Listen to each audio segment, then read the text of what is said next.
এই বিয়েটা কি শুধু উপভোগের জন্য? নাউজুবিল্লাহ। বিয়েটা কেন হয়, কি উদ্দেশ্যে বিয়ে হবে, কি নিয়তে বিয়ে হবে? আমরা শিখিয়েছি এই নতুন যে বিয়ে করছে ছেলে আর যে মেয়ের সঙ্গে তার বিয়ে হচ্ছে তাকে কয়জনে শিখাই? বিয়ের পরে একজন স্বামী হিসাবে একজন স্ত্রী হিসাবে কার উপরে কি হক আসে কয়জনে শিখাই আমরা?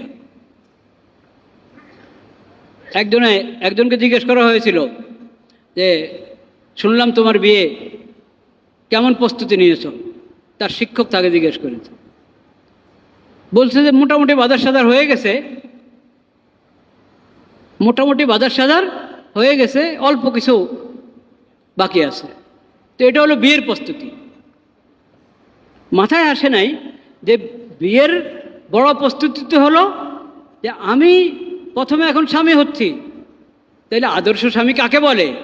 স্বামীর প্রতি ইসলামের কি বিধান, স্ত্রীর প্রতি ইসলামের কি বিধান? কয়দিন পরে আমি বাপ হব, আমার স্ত্রী মা হবে। আদর্শ বাপকে, আদর্শ মাকে। বিয়ের সঙ্গে সঙ্গে আমি একজন সংসারওয়ালা হচ্ছি, তো সংসারের ব্যাপারে পুরুষের কি দায়িত্ব, স্ত্রীর কি দায়িত্ব, এটা ফরজ ইলমের অংশ, এটা ফরজ ইলমের অংশ। আচ্ছা, এরপরে মনোমালিন্য তো হবেই, হতেই পারে দুজনের জিন্দেগিতে, বরং খালি দুজন তো না, দুটা পরিবার, মনোমালিন্য হতেই পারে। তো হলেই কি, যদি এরকম হয় অবস্থা, একজন আরেকজনের কথা পছন্দ হলো না, কাজ পছন্দ হলো না, তো কি করবে? এটার ব্যাপারে শরীয়তে শিক্ষা আছে কিনা? আছে। আল্লাহ তো কোরআনে বলে দিয়েছেন, ও আশিরুহুন্না বিল মারুফ ফাইন কারিহতুমুহুন্না ফাআসা আন তাকরাহু শাইআন ওয়া ইয়াজআলাল্লাহু ফীহি খায়রান কাসীরা। তোমরা তোমাদের স্ত্রীদের সঙ্গে উত্তম ব্যবহার করো, সুন্দর ব্যবহার করো, যৌক্তিক ব্যবহার করো, ন্যায়সঙ্গত ব্যবহার করো, আচরণ করো। ফাইন কারিহতুমুহুন্না, ফাইন কারিহতুমুহুন্না, বিয়ে তো হয়ে গেছে কিন্তু এখন তোমার কাছে ভালো লাগছে না মেয়েটা ভালো লাগছে না, এই কথা বলে না। মেয়ের কোনো একটা বিষয় ভালো লাগে না, মেয়ের কোনো একটা বিষয় তোমার ভালো লাগছে না, এই কথা এভাবে বলা হয় নাই। আয়াতে বলেছেন ফাইন কারিহতুমুহুন্না, ওই স্ত্রী ভালোই লাগছে না, তোমার পছন্দ হলো না, মেয়েটাই পছন্দ হলো না তোমার। আল্লাহ কি বলেন? ফাইন কারিহতুমুহুন্না ফাআসা আন তাকরাহু শাইআন ওয়া ইয়াজআলাল্লাহু ফীহি খায়রান কাসীর। আরে তোমার যদি অপছন্দ হয়েও থাকে, ভালো লাগছে না, মনে রাখো একটা জিনিস তোমার কাছে ভালো লাগছে না, তোমার অপছন্দ, কিন্তু আল্লাহ তাআলা এটার মধ্যে অনেক কল্যাণ রেখে দিয়েছেন। কাজে তোমার অপছন্দের দিকে তুমি তাকায়ও না, তুমি এটা চিন্তা করো যে এটার মধ্যেই আল্লাহ কল্যাণ রেখেছেন আমার জন্য।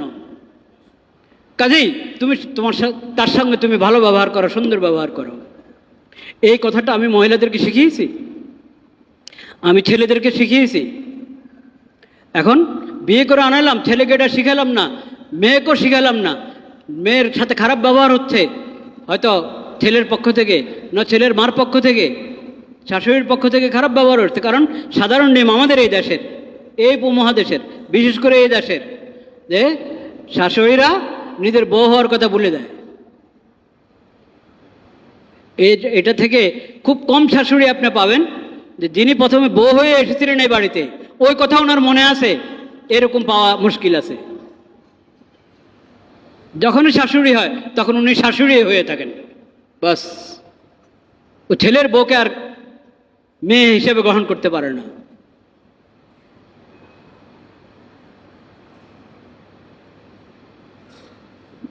কেন? খালি তাদের স্বভাবের দোষ, সব কিছু আমাদের দোষ, আমরা তো শিখাই নেই। এই যে কথাটা ফাইন কারিহতুমুহুন্না, এটা দোনো দিক থেকে। মেয়ের পছন্দ হচ্ছে না ছেলে, মেয়ের প্রতিও এই কথা আল্লাহ, যে তোমার যদি ওকে ভালো লাগছে না, তো বিয়ে তো হয়ে গেছে, আল্লাহর বিধান মোতাবেক, আল্লাহকে সাক্ষী রেখে তোমাদের বিয়ে হয়ে গেছে।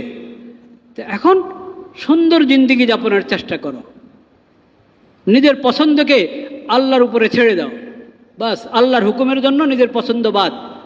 আল্লাহ বলেছেন যে আল্লাহ এটার মধ্যে অনেক কল্যাণ রেখেছেন, এমন হতে পারে তোমারও পছন্দ, কিন্তু আল্লাহ এটাতে অনেক কল্যাণ রেখেছেন। কাজে ওইদিকে তাকিয়ে আল্লাহকে রাজি খুশি করার জন্য সাধারণ সংসার করে যাও, খোঁচাখুচি করো না, একজন অপরের হক নষ্ট করো না।